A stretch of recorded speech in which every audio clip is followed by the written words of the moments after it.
भगवान विष्णु के सहस्त्र नाम में परमात्मा इस नाम का स्पष्टीकरण किया गया है। वो श्लोक यह है: पूतात्मा परमात्मा च मुक्ताना परम गतिः अव्ययः पुरुषः साक्षी क्षेत्र जोड़क्षर एवच। यानी कि वह पवित्र, सबका मंगल करने वाला है। वह उपाधि रहित, नित्य शुद्ध, नित्य मुक्त परमेश्वर है। मुक्त पुरुष की अंतिम अवस्था वही है। वह तो अविनाशी है।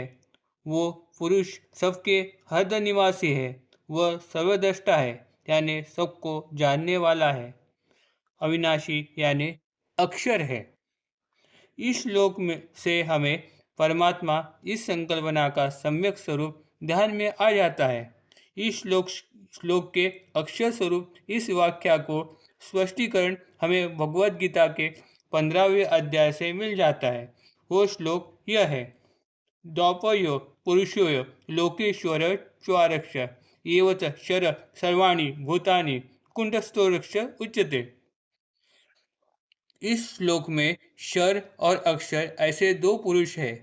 शर यानी सर्व मानव प्राणी और अक्षर यानी उनका मूल स्वरूप अविनाशी परब्रह्म यानी अक्षर, कभी भी नाश न होने वाला, वही उसी त्रैलोक्य को धारण कर उसका पालन पोषण करने वाला है। लेकिन ऐसे परमात्मा स्वरूप को सद्गुरु कृपा के बगैर जानना शक्य नहीं। वास्तव में अपने सद्गुरु यही परमात्मा स्वरूप है। ऐसी श्रद्धा और विश्वास अगर साधक के मन में हो तो ही यह संभव हो पाता है। इस पर श्री एकनाथ जी महाराज कहते हैं: गुरु परमात्मा परेशु, ऐसा जिसका दृढ़ विश्वासु, देव उन्हीं का रखवाला, स्वयं बसे घर पर उनके।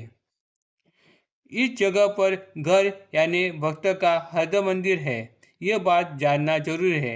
हमें सद्गुरु कृपा से हमारे अंतरात्मा में बसे परमात्मा का दर्शन संभव है। श्री साईनाथ के भक्तों को उसमें कुछ भी असंभव नहीं। बाबा ने भी अपने भक्तों को इस बात की प्रचिति अनेकों बार दी है।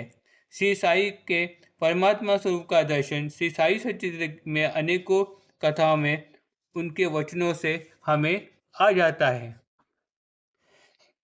इस संदर्भ में साई सच्चिदानंद के 7वें अध्याय में शुरुआती दौर में ही इसका वर्णन आया हुआ है, जो उनका निरुपाधिक अलिप्त कमल पुष्प की तरह सब में होते हुए भी अलिप्त गुण स्थिति का वर्णन साई सच्चिदानंदकार करते हैं। वो कहते हैं: थे वह हिंदू या मुसलमान, ना पता चले अनुप्रमाण, उभय वर्ग सम समान, जिनका वर्तन सर्वदा। अविंदित कहे तो विंदित कान, हिंदू कहे तो सुता प्रमाण, ऐसा ना हिंदू ना यवन, अवतार पावन साई का। हिंदुओं को देत रामनवमी उत्सव की अनुमति, तो रात को संदल की मुसलमान को सम्मति। गोकुल अष्टमी को वह करे गोपाल काला, आए जब ईद तो पड़े मस्जिद में मुसलमानों का डेरा। हिंदू कहे तो वो बसे वो मस्जिद में, यवन कहे तो बैठे धुनी के संग में। मस्जिद में घंटा शंखा नाद, मस्जिद में हरि भजन कीर्तन का उल्लास। भक्तों द्वारा हो हर रोज आद्य पाद्य पूजन, फिर कैसे कहे हम उन्हें मुसलमान। कहे हम उन्हें मेच्छा जाति, ब्राह्मणोत्तम पूजन करती, अग्निहोत्री लोटांगणी येती, त्याग की स्फूर्ति छुआछूत की, दर्शने स्तंभित हो जाती। अरे जो सदा हरि के शरण, कैसे कहे हम उन्हें हिंदू यवन, नहीं था उन्हें देहाभिमान, हो हिंदू या मुसलमान, सकल वर्ण थे उन्हें समसमाना। फकीर पंक्ति में मांस भोजन अथवा यदुच्च मत्स्य सेवन, वही अगर मुंह डाले श्वान, बीटे ना मन जिनका। भेजता फकीर समान, फिर भी मस्जिद में शोभे तुलसी वृंदावन, वही पे विराजे रथ शोभायमान, कांतिव।